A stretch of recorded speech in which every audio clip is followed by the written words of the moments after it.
Bismillahirrahmanirrahim. Assalamualaikum warahmatullahi wabarakatuh dan salam sejahtera kepada seluruh rakyat Malaysia yang dikasihi sekalian. Semalam merupakan hari keempat pelaksanaan PKPP dan PDRM melalui Task Force Operasi Pematuhan telah membuat 69,608 pemeriksaan bagi memantau dan menguatkuasakan pematuhan SOP PKPP. Sebanyak 3,783 pasukan pematuhan telah membuat pemantauan dan melibatkan seramai 17,832 anggota. PDRM telah menahan dan mereman 6 individu di atas kesalahan engkar arahan PKPP. PDRM juga turut mengeluarkan kompaun kepada 13 individu atas pelbagai kesalahan engkar arahan PKPP. Kita dimaklumkan oleh pihak PDRM, aliran trafik di lebuh raya dan jalan utama di seluruh negara masih lancar dan tiada kesesakan yang luar biasa walaupun terdapat peningkatan pergerakan kenderaan di lebuh raya utama. Semalam saya sendiri berpeluang untuk pulang ke kawasan saya, ke Bera, dan memang benar didapati jalan trafik adalah lancar. Malah apabila saya berhenti membuat tinjauan di RNR di Lancang, keadaannya teratur, tidak ada kesesakan, bersesak-sesak dan sebagainya.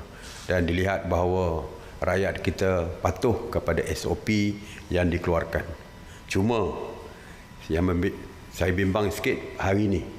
Kemungkinan hari ini orang mula balik dari kampung kerana untuk bekerja besok. Jadi kepada pengguna-pengguna jalan raya yang ingin pulang ke tempat kerja masing-masing untuk bekerja besok dan pulang hari ini, saya harap dan saya mohon berhati-hatilah di jalan raya bagi memastikan selamat sampai ke destinasi masing-masing. Dan sewaktu singgah di RNR dan sebagainya, patuhilah setiap SOP dan peraturan yang diperkenalkan oleh pihak kerajaan. Mengenai kawalan sempadan negara, operasi benteng ataupun OPS benteng yang melibatkan Angkatan Tentera Malaysia, Polis Diraja Malaysia, Agensi Penguatkuasa Maritim Malaysia dan Agensi Keselamatan Sempadan Malaysia mengawal ketat sempadan negara secara bersepadu daripada dibolosi oleh pendatang tanpa izin bagi mengekang jenayah rentas sempadan selain menyekat penularan wabak COVID-19. Semalam, PDRM membuat 67 sekatan jalan raya OPS benteng di seluruh negara dan memeriksa 48,460 kenderaan untuk mengekang kemasukan parti, terutamanya di jalan-jalan lorong-lorong tikus.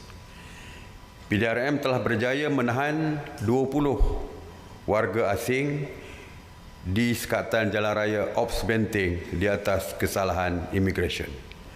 Kerajaan akan terus mengambil tindakan tegas terhadap mana-mana pihak yang cuba memasuki sempadan negara secara haram, dan agensi penguatkuasa akan terus mengetatkan kawalan sempadan terutamanya di lorong-lorong tikus.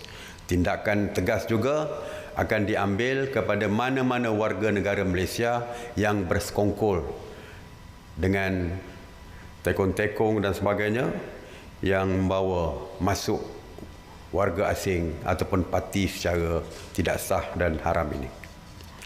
Mengenai OPS sanitasi awam COVID-19 di bawah kawal selia KPKT, sejak 30 Mac 2020, mereka telah melakukan 8,218 OPS sanitasi yang merangkumi 133 zon. Semalam, sebanyak 49 OPS sanitasi yang meliputi 35 zon di 10 buah negeri Di antaranya 11 operasi di Sabah, 9 operasi di Sarawak dan Melaka. Laporan mengenai kuarantin wajib. Semalam, seramai 575 rakyat Malaysia telah pulang ke tanah air melalui KLIA. Daripada jumlah ini, seramai 573 individu telah diperintah untuk menjalani proses kuarantin wajib di kediaman mereka, manakala 2 individu dihantar ke hospital kerana COVID positif. Anggota Kementerian Kesihatan Malaysia membuat saringan COVID-19 di semua pintu masuk negara sejak 10 Jun 2020. Sejak 10 Jun, seramai 2,921 individu telah disaring sehingga kini. Dan daripada jumlah tersebut, seramai 2,911 telah didapati negatif dan dibenarkan untuk membuat kuarantin di rumah, manakala 10 individu yang didapati positif telah dihantar ke hospital untuk rawatan. Jadi yang berada di rumah untuk kuarantin, sekali lagi saya ingatkan, walaupun berada di rumah, patuh kepada setiap larangan dan SOP yang dikeluarkan. Antaranya ialah untuk memakai gelang kuarantin yang disediakan oleh Kementerian Kesihatan ataupun wristband yang dikeluarkan oleh Kementerian Kesihatan. Kesalahan, tindakan tidak memakai ataupun tindakan memotong gelang tersebut adalah salah dan mereka yang melakukannya akan dikompaun sebanyak RM1,000 atau dihadapkan ke mahkamah. Jadi tolonglah pakai sehingga hari ke-13 apabila saringan kedua dilakukan kepada mereka, dan jika didapati negatif, barulah tidak perlu memakai gelang tangan kuarantin yang disediakan oleh Kementerian Kesihatan ini. Mengenai keperluan barangan asas, Penguatkuasa Kementerian Perdagangan Dalam Negeri dan Hal Ehwal Pengguna KPDN HEP telah membuat pemantauan harian ke atas 25 jenis barangan bekalan barangan di 828 premis perniagaan, termasuk 622 peruncit, 175 pemborong dan 31 pengilang.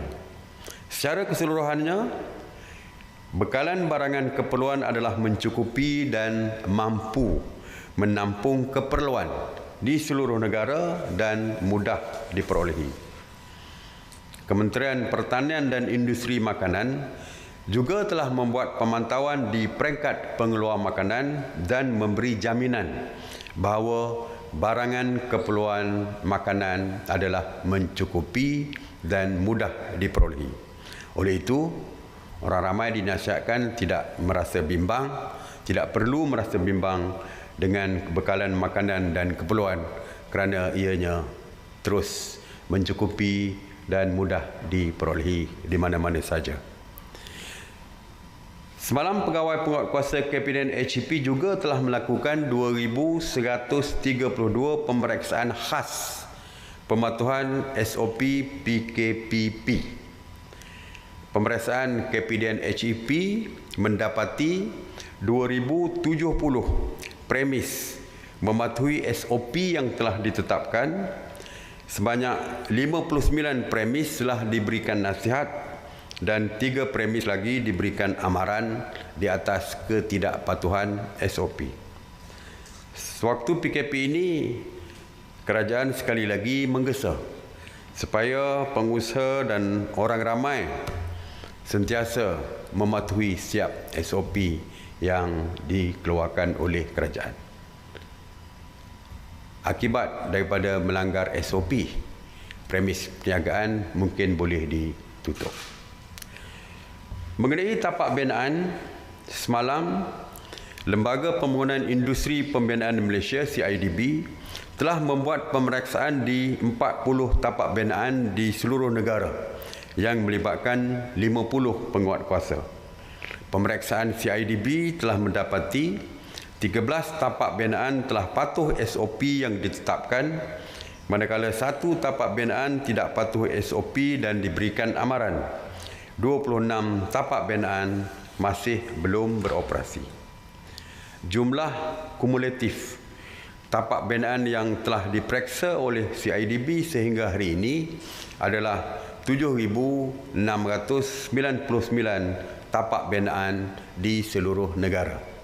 Daripada jumlah tersebut, pemeriksaan CIDB telah mendapati 1,784 tapak binaan telah patuh SOP yang ditetapkan, manakala 370 tapak binaan tidak patuh SOP dan diberikan amaran.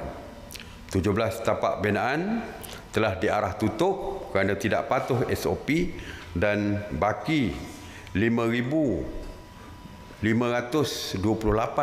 tapak binaan masih belum beroperasi. Tuan-tuan dan puan-puan yang saya hormati sekalian, pandemik COVID-19 yang melanda seluruh dunia adalah sesuatu yang tidak diduga.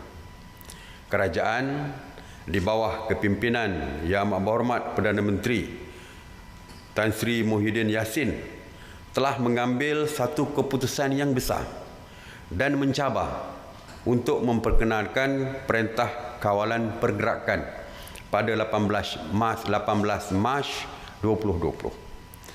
Sudah 89 hari seluruh rakyat Malaysia menjalani Perintah Kawalan Pergerakan yang pastinya agak sukar pada peringkat permulaan, apatah lagi pandemik ini terpahat sebagai sejarah di dalam kehidupan kita. Ada juga antara kita yang terpaksa menghadapi kawalan yang sangat ketat. Apabila Perintah Kawalan Pergerakan diperketatkan ataupun PKPD bagi membolehkan usaha kerajaan mengekang penularan wabak COVID-19 yang melanda komuniti di kawasan mereka. Namun, dengan kerjasama tuan-tuan semua, seluruh rakyat Malaysia, serta pengorbanan besar barisan hadapan ataupun frontliners, kita telah berjaya mengawal jangkitan dan meratakan lengkung jangkitan COVID-19.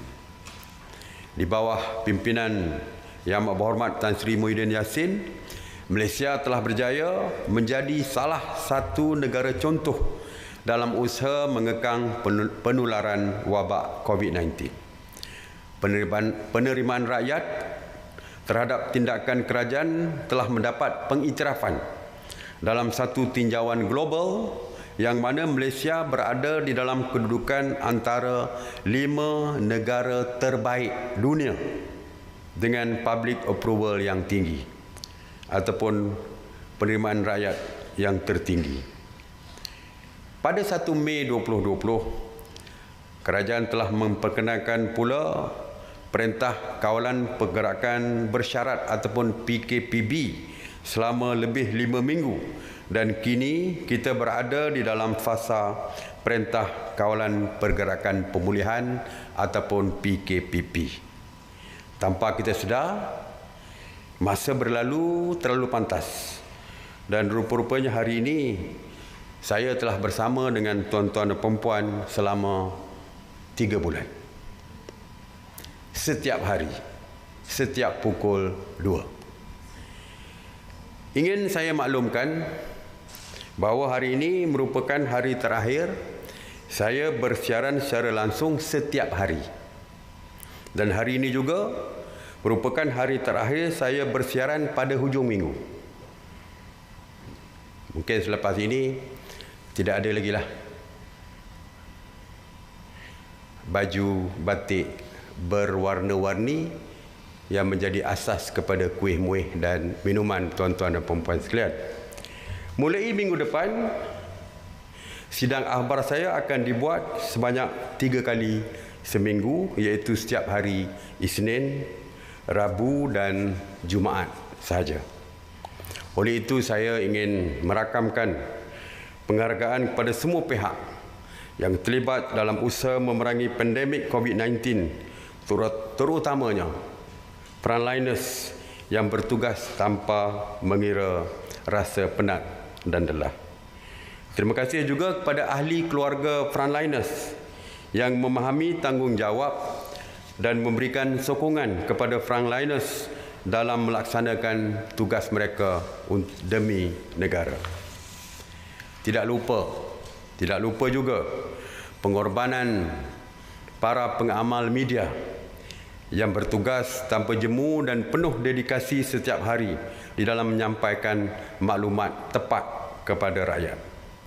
Kepada semua rakyat Malaysia yang mematuhi peraturan dan SOP yang ditetapkan pada setiap masa, terima kasih saya ucapkan di atas kerjasama dan sokongan tuan-tuan dan puan-puan sekalian. Kelonggaran yang diberikan di bawah PKPP ini tidak bermakna kita boleh leka di dalam mengamalkan norma baru, dan kita harus sentiasa memastikan kawalan kendiri dan penjarakan sosial diamalkan. Oleh itu, amalkan kawalan kendiri untuk kekal selamat. Terima kasih. Assalamualaikum warahmatullahi wabarakatuh, dan saya buka kepada soalan.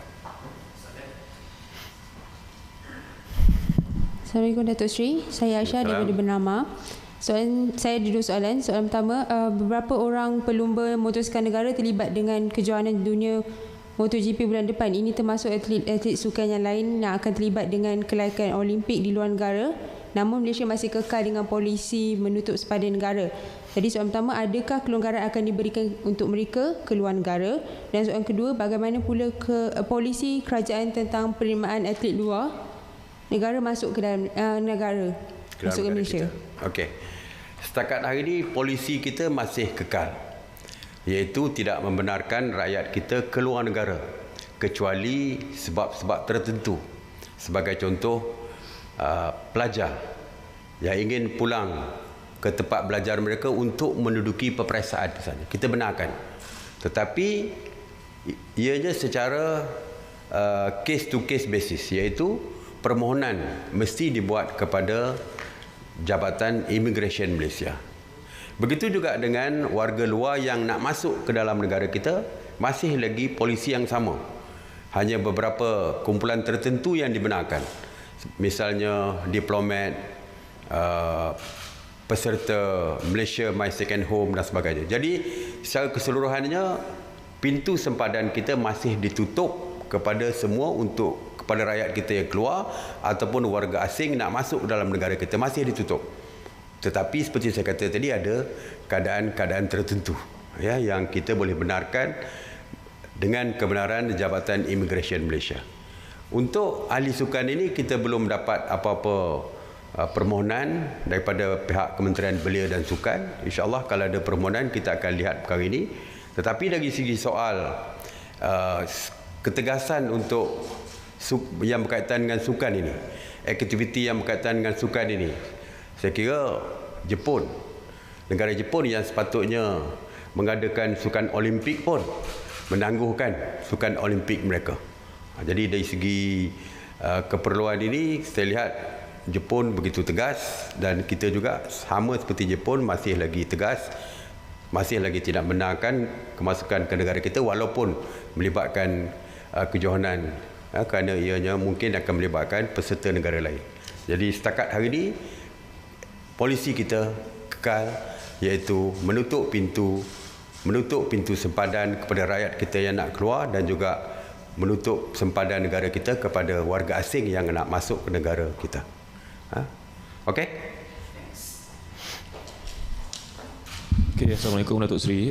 Nak tanya, memandangkan kita ni dalam fasa PKPP, ada yalah, kita tahu tempat-tempat tumpuan orang ramai ni dibuka, tapi masalahnya ada beberapa tempat tumpuan orang ramai ni walaupun ada ditandakan untuk penjarakan sosial, tapi orang ramai masih lagi tak mengendahkan tanda tersebut. Contohnya macam berlaku di zoo negara, orang ramai masih lagi berkumpul tanpa ada social distancing. Jadi nak tahu bagaimana tindakan daripada kerajaan, sama ada memberi amaran kepada pengendali tempat-tempat tumpuan orang ramai ni ke, ataupun akan letakkan lebih banyak pihak berkuasa untuk menguatkan SOP dalam PKPP ni. Ya. Saya pun terbaca di dalam media sosial tentang perkara ini, dan saya dah hubungi Ketua Polis Negara Tan Sri IGP kita, dan Tan Sri IGP mengatakan bahawa dia akan menghantar tim pematuhan SOP ini, task force pematuhan SOP ini ke zoo negara untuk memantau dan melihat perkara itu sendiri. Walaupun saya harap, seperti saya katakan, bahawa kebebasan yang diberikan tidak bermakna mereka bebas, rakyat kita bebas melakukan apa saja. Saya percaya zoo merupakan tempat tumpuan, terutamanya untuk membawa anak-anak beriadah di hari Minggu dan sebagainya. Tetapi SOP mesti dipatuhi, kerana kebebasan yang diberi boleh ditarik balik jika kita dapati ia boleh membahayakan keselamatan dan nyawa rakyat kita, terutamanya anak-anak kita yang melawat zoo tersebut. Jadi kebebasan yang diberi ini perlu kita jaga secara bersama. Sebab seperti saya katakan, kalau ada kes tiba-tiba melibatkan COVID positif di zoo sebagai contoh, kerana kegagalan kita mematuhi SOP, zoo mungkin akan ditutup semula.